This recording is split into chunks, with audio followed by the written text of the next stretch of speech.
Hi, CSC. So, first off, just wanted to give a warm welcome and good morning. Thanks, CSC, for motivating me to actually get out of bed and literally human for this video. So, thanks, CSC. But it is CSS or CSC Talk Week. Type Talk Week.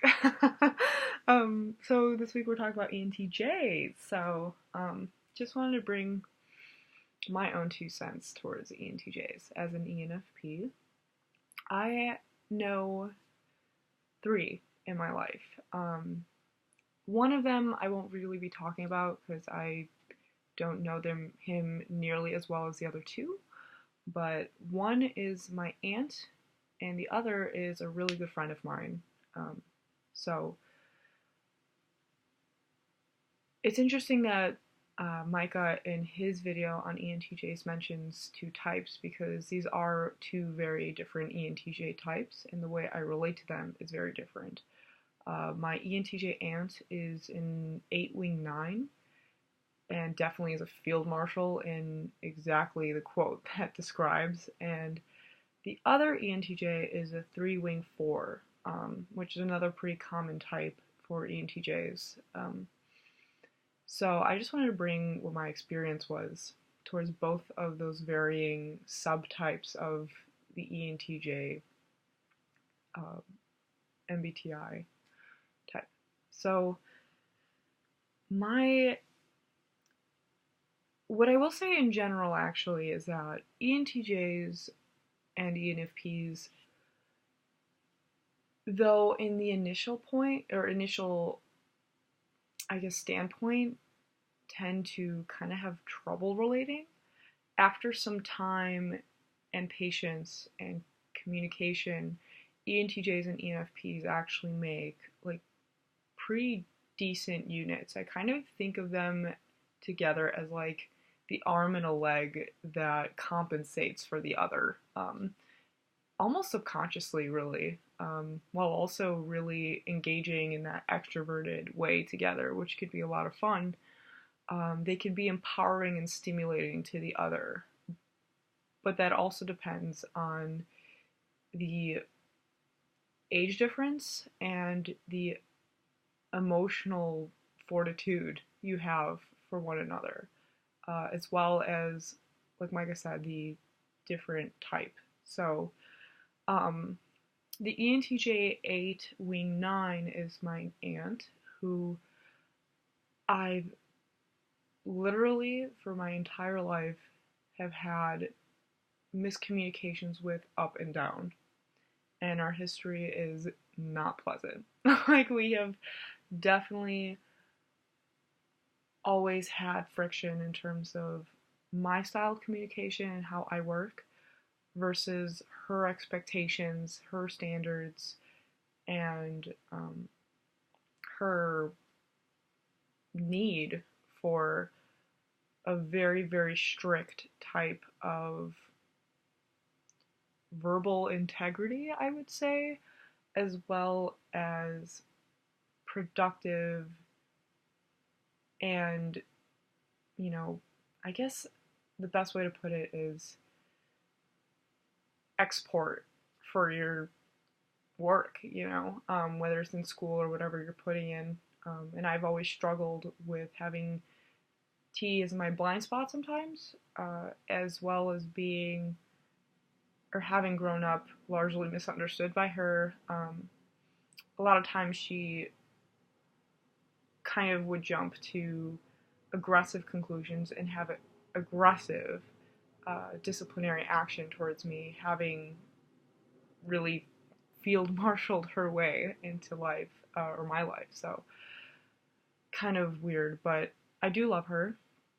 I feel like we are getting a better relationship, but we, as a 4 wing 5 and her being 8 wing 9, her demands have been too much, and I kind of have to keep her at a distance, particularly. But my other friend, my ENTJ friend, Arthur is his name. He's a 3 wing 4, and that unit aspect still applies, I would say, for sure. But his relationship to me is a little different because he's not nearly as abrasive or as aggressive. He may be argumentative. He may be very highly prone to debating anything to any end and still needing to be right sometimes. But he is much more willing to have communication and can listen a lot easier, and has more patience in compared to my aunt.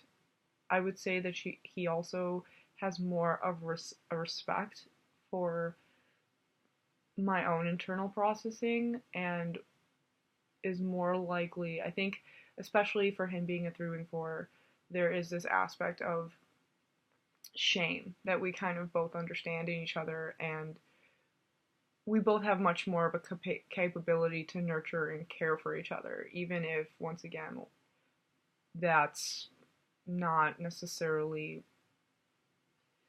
so great in comparison to the INTJ ENFP dynamic. We still make a really good team. So I would appreciate, the thing that I would appreciate most about ENTJs is that they are really good at systematizing in the moment and helping me strategize, I guess, things I need now. Whether it's like, I have this problem, like, how do I confront it? And they're really quick to be like, oh, we got this and this here, let's rearrange these things, and there you go. So I was like, okay, cool, thank you, you know? And like I said, I guess, there's something else I wanted to say, actually. So sorry for my very scatterbrained mind. Hopefully this isn't like a terrible, rambling, boring session, but yeah, I guess they're kind of new in my life in terms of like having been more of a larger focus and having been closer to them more now than in the past, but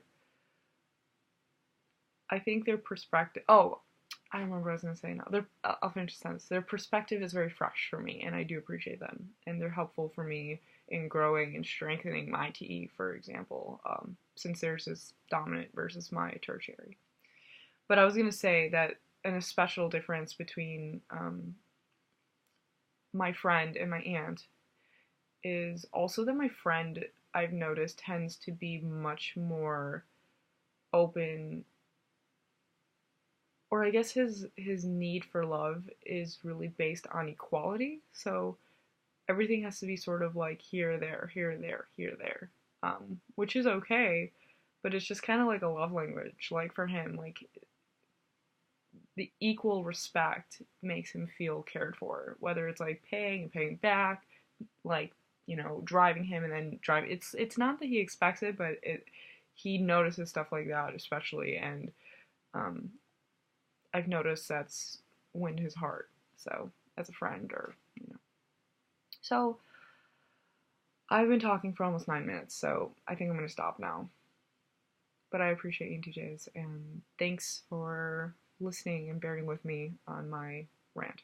So, with no further ado, thanks, CSC. Bye.